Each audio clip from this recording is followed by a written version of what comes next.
Hello, welcome to Rev Endurance Sports and another edition of What's in Our Stand today.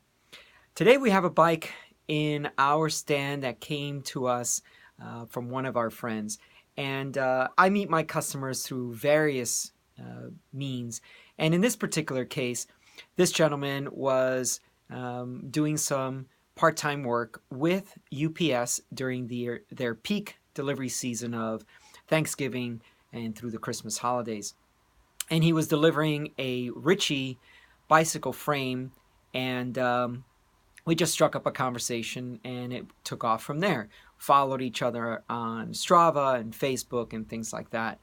And over the last 4 years, our paths have crossed many different times, whether we be on the road together, and then also he came out when I did an Everesting event, which is 29,000 feet of climbing in one ride, and I did it on one of the local climbs that is averages with pitches of 15%, but it averages about 11% or so. But he came out, took some fantastic pictures, and I was forever grateful for his support coming out that day. It was hot, and it was 14 and a half hours of effort, so I was glad to see a friendly face for at least a little bit of time. And okay, so let's get back to what we're here for, and that is what is in our stand today. So this gentleman brought in his Lynskey gravel bike, and he's getting ready to do a gravel event, and he's got a few issues that he wants me to address for him. One of them is he's got some slippage when he pedals under load, and before I started shooting the video, the chain, I've already checked the chain's in good shape. So usually slippage is either the chain is worn, the cassette is worn, both are worn together, and then you replace one. For example, you replace the chain, but the cassette is still worn, it's going to continue to slip. So it's funny how when things are worn into each other, it'll shift pretty well. But if you replace one of the two components, whether it be the chain or the cassette, and you don't replace the other one, then it starts to slip. So common reasons for the slippage is either one of the two components is worn, or something as simple as dialing in the rear derailleur. We did dial in the rear derailleur while the customer was here, and I took it out while the customer was here and trying to get it to slip, and of course it did under load. So we're going to replace the cassette and clean up the chain since that is staying. We're going to actually do a full overhaul on this bike. So we're going to take every component off the bike: rear derailleur, front derailleur, the bottom bracket. Also, yes, so he's got a creaking noise, and he couldn't diagnose it himself.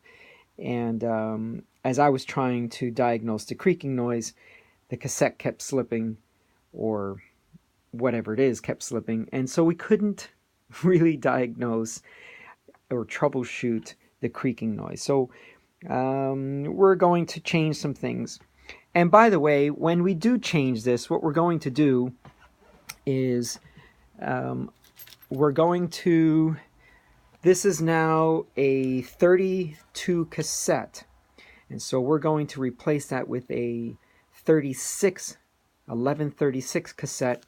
We're also going to use this Road Link, which will extend this hanger, and we'll be able to use this long cage derailleur with an 1136 cassette. This is a 10-speed drivetrain, so we can use an XT, which is their Shimano's mountain bike componentry. So we'll use an XT 1136 cassette with the Road Link, and we'll extend this hanger a little bit longer so that this top guide wheel here, this is the guide pulley, and the bottom one's called a tension pulley. So the guide pulley can sit underneath the 36 cog and have the appropriate tolerance, the appropriate clearance.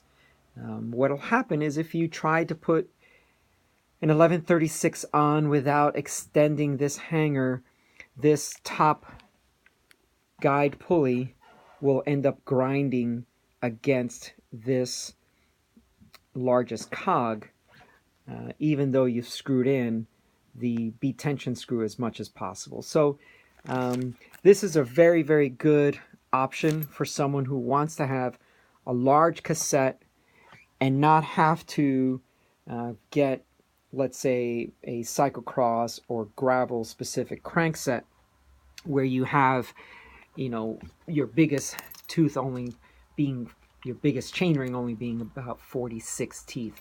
So he wants to keep his 50.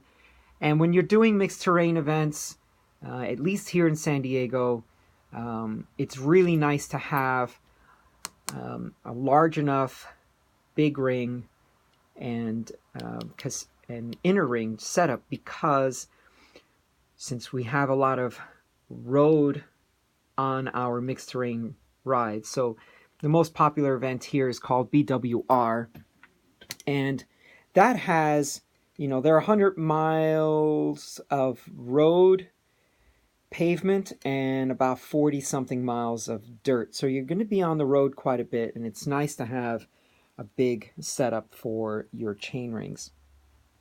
What else are we going to do? Well, we're going to service his pedals. In a complete overhaul, we typically will service the pedals. So we'll repack these bearings in here. There's a little bit of slop in them. We will also take out the brake pads and sand them down, and we will sand down the rotors. I apologize for that not focusing in, but too many things for the camera to try to focus in on. So we will do that for the front and rear brakes. We will take off the rotors. Sorry, the rotors will stay on, but the brake pads will take out of the calipers. Hopefully that is zooming in for you. Okay. We will also service the headset, remove the bearings, inspect them, make sure everything's good, pack it with grease, put it back together, and all the cables and housing will also get replaced.